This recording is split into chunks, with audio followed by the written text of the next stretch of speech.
Пра што крычыць і пра што маўчыць Лукашенка, чым хваляцца яго сілавікі, а таксама пра што хлусіць Лідія Ярмошына і як гінуць беларусы.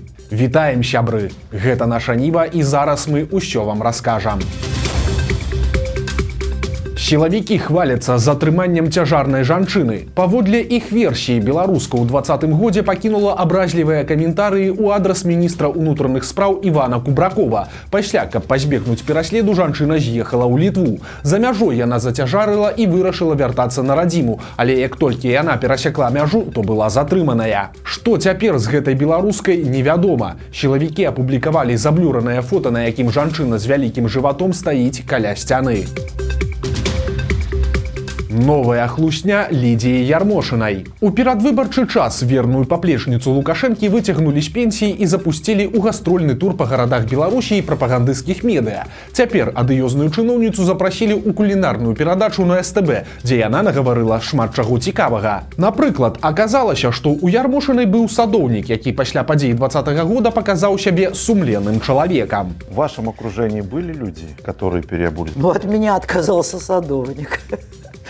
Тот, который приходил, косил мой участок и сажал растения, и подстригал кусты. Акрамя таго, Ярмошына зноў расказала байку пра тое, як яе нібыта спрабавалі падкупіць. Прычым, калі раней яна гаварыла пра тое абцякальна, то цяпер ужо дадала і прозвішчы, і абставіны. Па словах Ярмошынай, адбылося ўсё ў Фінляндыі. Па запрашэнні фінскага парламента туды паехала дэлегацыя з Беларусі, куды ўваходзілі 3 прадстаўнікоў улады і 3 прадстаўнікоў апазіцыі. Адным з апазіцыянераў быў былы чыноўнік Геннадзь Карпенко. Я помню, мы с Карпенко даже танцевали медленные танцы на одной вечеринке, там в Финляндии. Предвыборная вечеринка была у депутата. И он мне так шутливо говорит: Ярмошина, эти самые интересуются, сколько вы стоите. Так. Да.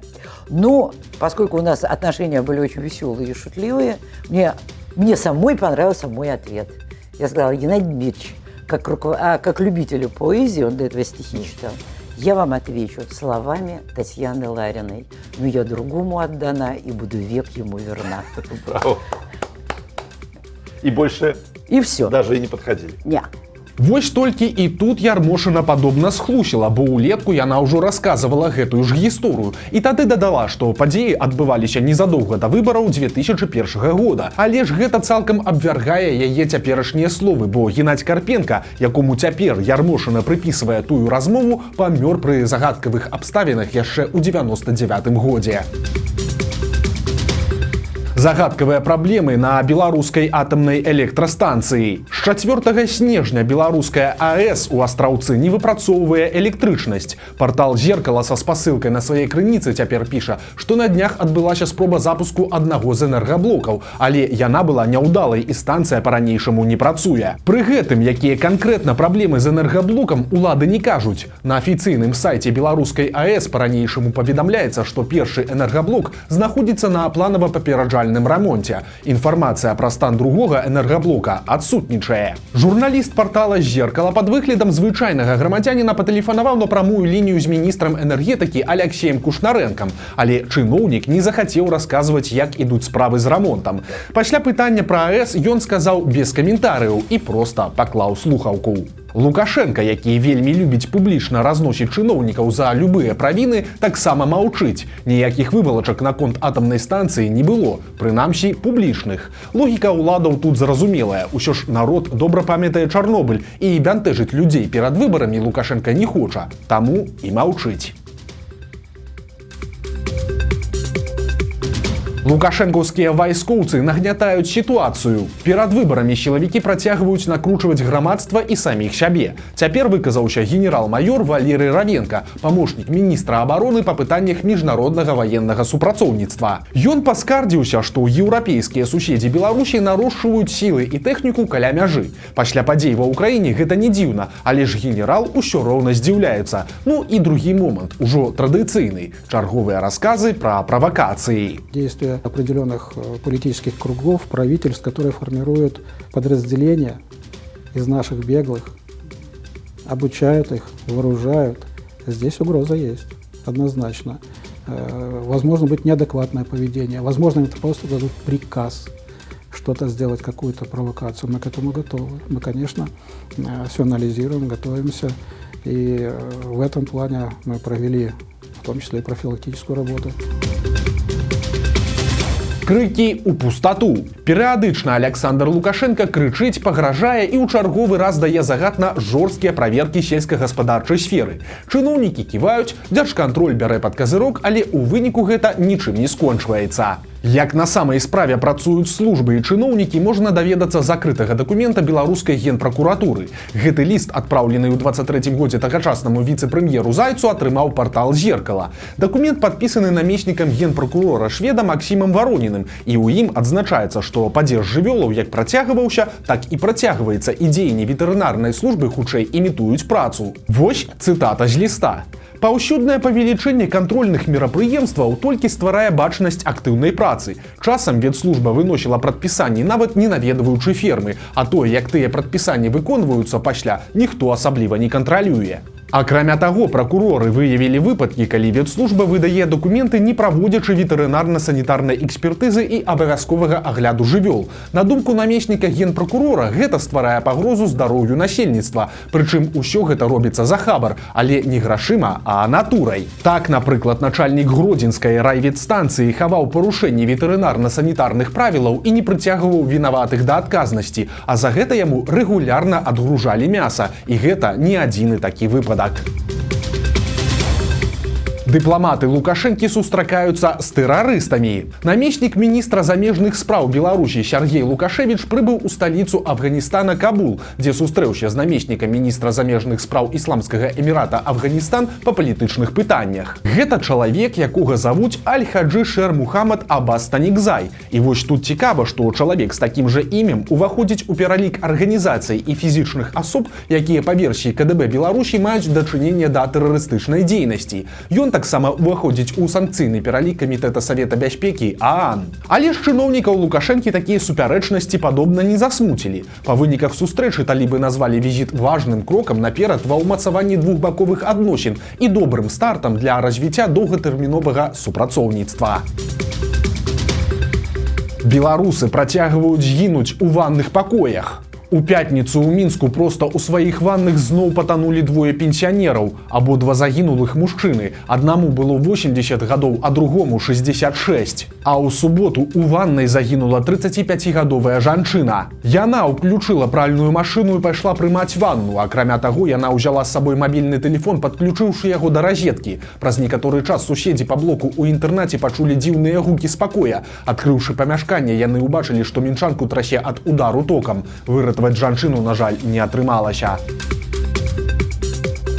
Ідуць разбіральніцтвы пасля страшнай трагедыі ў Асіповічах. Нагадаем, што там у дзіцячым садку загінула двухгадовае дзіця. Адбылося гэта проста падчас вячэры. Малы еў блінец і не змог яго пражаваць. Выратаваць дзіця, на жаль, не змаглі. Вядома, што малога ўжо пахавалі, прычым на развітанне нават прыходзілі чыноўнікі мясцовага аддзела адукацыі. Цяпер гісторыяй займаюцца следчыя. Па справе праводзіцца праверка, прычым і кіраўніцтва дзіцячага садка і выхавацелькі працягваюць знаходзіцца з дзецьмі. На час праверкі іх ад працы не адхілілі. Яшчэ адна бяда здарылася ў Мінску. Там 8гадовага хлопчыка збілі на пешаходным пераходзе, дзе не было светлафора. Ад атрыманых траўмаў малы сканаў на месцы. А ў Ляхавіцкім раёне ў лесе знайшлі нежывое цела 59гадовага мужчыны. Вядома, што напярэдадні ён быў моцна выпіўшы, і гэта пацвердзіла яго жонка. Справай заняліся эксперты, і аказалася, што крымінала ў гісторыі няма, бо па выніку п'яны мужчына проста насмерць замёрз у лесе. Новы загад Лукашэнкі. Як толькі ён сам перахварэў на прастуду, дык адразу скамандаваў Мінздраву заняцца пытаннем эпідэміялагічнай сітуацыі ў Беларусі. Цяпер жа чыноўнікі ад медыцыны справаздачацца, што зроблена. Напрыклад, у паліклініках пацыентаў з рэспіраторнымі захворваннямі будуць прымаць асобна ад астатніх. Таксама ў школах будуць выяўляць хворых малых. Ім дазволяць прапусціць ажно 5 дзён без даведкі ад урача. Беларусам рэкламуюць Лукашенку. Дзяржаўнае выданне СБ Беларусь сегодня подлічыла, колькі беларусы недаплачваюць, і логіка тут простая. Маўляў, за народ усё плаціць дзяржава. Вось як пашанцавала не тое, што ў іншых краінах. Нават прыводзяцца лічбы. Згодна з імі, выклік хуткай медыцынскай дапамогі каштуе 164 рублі. Столькі ж сярэдні кошт аднаго ложка месца ў аддзяленні тэрапіі. Койка ў хірургіі даражэй 191 рубель, а ў інтэнсіўнай тэрапіі і увогуле 1202 рублі. Кошт аднаго наведвання паліклінікі нібыта каштуе 52 рублі. Праўда, тут прапагандысты какетліва забыліся пра адзін важны момант. Беларускі бюджэт, з якога аплачваецца тая ж медыцына, фарміруецца ў тым ліку за кошт падаткаў звычайных беларусаў. І гэтыя расказы пра добрую дзяржаву, якая плаціць за людзей, таксама нішто іншае, як рэклама Лукашэнкі перад выбарамі, бо на справе за ўсё як плацілі, так і плацяць далей самі беларусы. Унікальная знаходка. Навуковец знайшоў у калодзішчах пад Мінскам карал, якому больш за 400 мільёнаў гадоў. Гэты артефакт адшукаў Дмітрый Степаненко, прафесар кафедры канструявання і вытворчасць прыбораў БНТУ. І хоць яго спецыяльнасць ніяк не звязаная з вывучэннем прыроды, ён захапляецца даследаваннем камянёў і выкапняў. Прычым гэта не першая значная знаходка Степаненкі. У мелавым кар'еры Любанскага раёна ён адшукаў ракавіны аманітаў, малюскаў, якія жылі больш за 145 мільёнаў гадоў таму. А да гэтага карала самай старажытнай знаходкай даследчыка былі кавалкі панцыраў рыб, якія існавалі больш за 350 мільёнаў гадоў таму. Праблемы у Белавіа. Экстраннае вяртанне аднаго самалёта і адкладзены вылет іншага. На выхадных беларускі самалёт, які ляцеў у Петербург, проста падчас рэйса развярнуўся і накіраваўся назад у Мінск. Прычынай стала дрэннае надвор'е, праз якое расійскі аэрапорт часова перастаў прымаць самалёты. Праз гэта іншы рэйс Белавіа ўжо не змог вылеціць з Петербурга ў Мінск. 140 пасажыраў каля 5 гадзін чакалі, пакуль з узлётнай паласы прыбяруць снег. Агулам у аэрапорце затрымалі ці адмянілі каля 90 рэйсаў. Следчы камітэт перад выбарамі пагражае беларусам. Гаворка пра тых, хто выехаў за мяжу. Цяпер сілавікі абяцаюць эмігрантам вялікія праблемы, калі тыя будуць удзельнічаць у акцыях пратэсту. Маўляў, уся дзейнасць дакументуецца і пасля будуць завочныя суды, што значыць і канфіскацыя маёмасці. Але тут цікава, што самі следчыя ў сваім абураным паведамленні анансуюць ажно 2 акцыі беларусаў замежжа, пра якія да таго асабліва ніхто не чуў. Першая гэта флешмоб з назвай «Лукашэнку ў шрэдар», які ладзяць народныя амбасады, а другая гэта фестываль «Беларусы годныя лепшага», які будзе праходзіць у Варшаве 26 студзеня, у дзень, калі ў Беларусі маюць адбыцца выбары. Нагадаем, што прагаласаваць на выбарах беларускія эмігранты не змогуць, бо пасля падзей 2020 года лукашэнкаўцы больш не адкрываюць выбарчыя участкі ў сваіх замежных пасольствах і консульствах. Прычым, паводле афіцыйных звестак дэпартамента па грамадзянстве і міграцыі, за мяжу выехала больш за 200 000 беларусаў, а намеснік міністра ўнутраных спраў Мікалай Карпянкоў дык і ўвогуле ацэньваў эміграцыю ў 350 000 чалавек. Цяпер большасць з іх фактычна пазбаўленыя права на волевыяўленне. Незвычайны зладзюжка. У івацэвіцкую міліцыю звярнулася мясцовая пенсіянерка, якая расказала, што з яе падвала знік 81 слоек з закаткамі. Аказалася, што іх скраў 45-гадовы сусед. Мужчына разам з жонкай 2 тыдні піў у сваім падвале. Калі скончылася ежа, ён вырашыў паласавацца запасамі, якія на зіму нарыхтавалі суседзі. У выніку ён вынес закускі на 500 рублёў і цяпер можа паехаць на 3 гады ў калонію.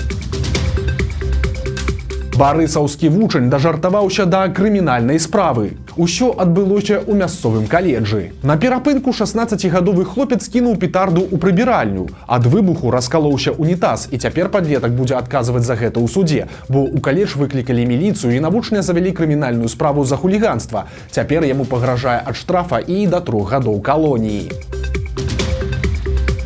Вось такія навіны панядзелка. Падпісывайцеся на канал, стаўце лайкі альбо дызлайкі і выказвайце заўвагі ў каментарах. І, канешне, чытайце нашу Ніву, глядзіце нашу Ніву і любіце Беларусь. Сустрэнемся заўтра.